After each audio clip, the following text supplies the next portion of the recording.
So many people want to know about Walt Disney. On one hand, you kind of sense he's a special god in a way. But on the other side of it, you have to talk to him every day.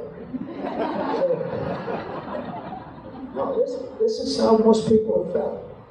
On one hand, you wanted to know him better, but he's never going to be your buddy. But you're talking to him every day. How many times do you have an experience when you talk to somebody that's quite somebody that you really always wanted to meet, and you get kind of close to him, but there's a kind of a fatal distance, you're too close, you go, oh my gosh, what do I do? And that has to do with that little distance, maybe it's 2 feet, 3 feet, something like that. Walt had that effect on people. So there was this little unspoken distance, a little bit different for everybody, that if you were close to him to have a casual conversation, but not an inch closer. The other side of it would be is he spoke in regular terms. His choice of food was regular. He liked hot dogs and Spam. His tastes were very simple. His taste in words were very simple. He never used any highfalutin words. I never saw him at any time put on airs, if you know what I mean. People put on airs. He was as regular a guy as you could ever get. But part of you said he's a god. The other part said he's special, but I got to work with him every day. And people became comfortable with it. Because I saw him several times, and he would note that people are nervous. And he would do stuff deliberately to let somebody calm down a little bit. And one time he said to somebody, he says, just calm down. To do this thing, we've got to talk.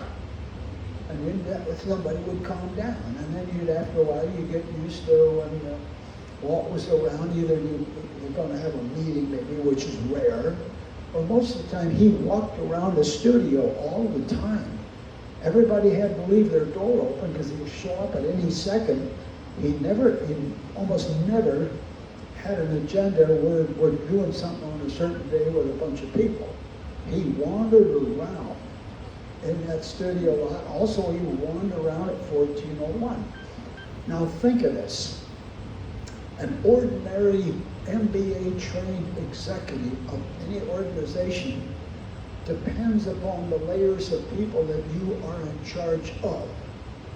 Down in the bottom part is usually where the product is being made or painted or welded together or something, and that is where the problems are in any organization. Some of you guys that work in companies or even run a small company, you know that's what it's like. If you follow the rules and you go down through your executives to inquire about something is not right, it will be filtered automatically by the people that are asking the questions further down.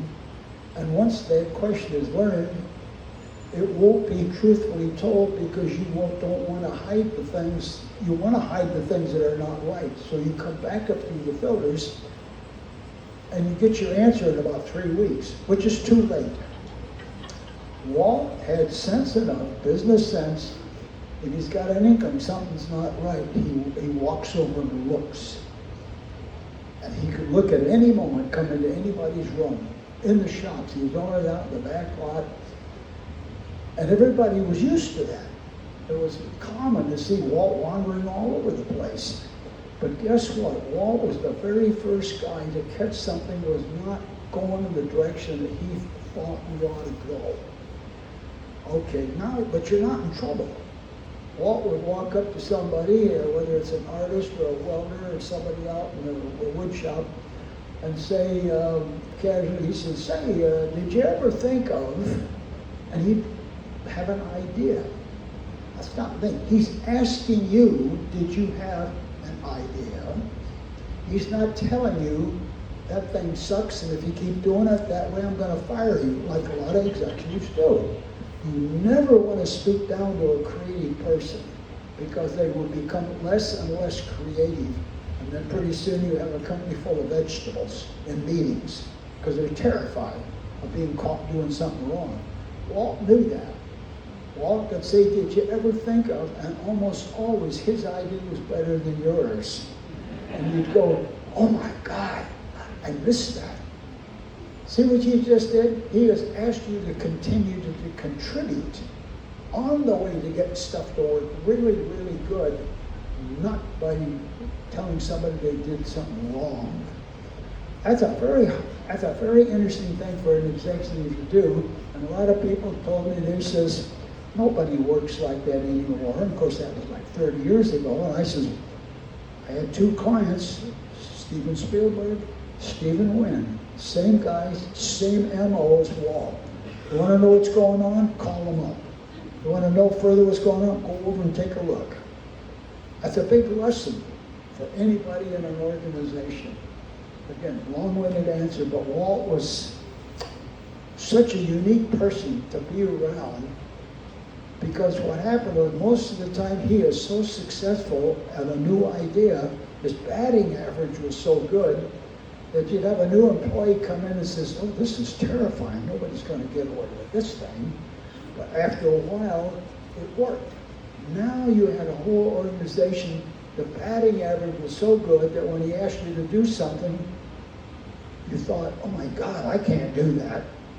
Well, let's try it. Because his chance of being successful is so good. Now you have a whole organization that behaves just like that. I could talk forever about Walt, but thanks for asking that question.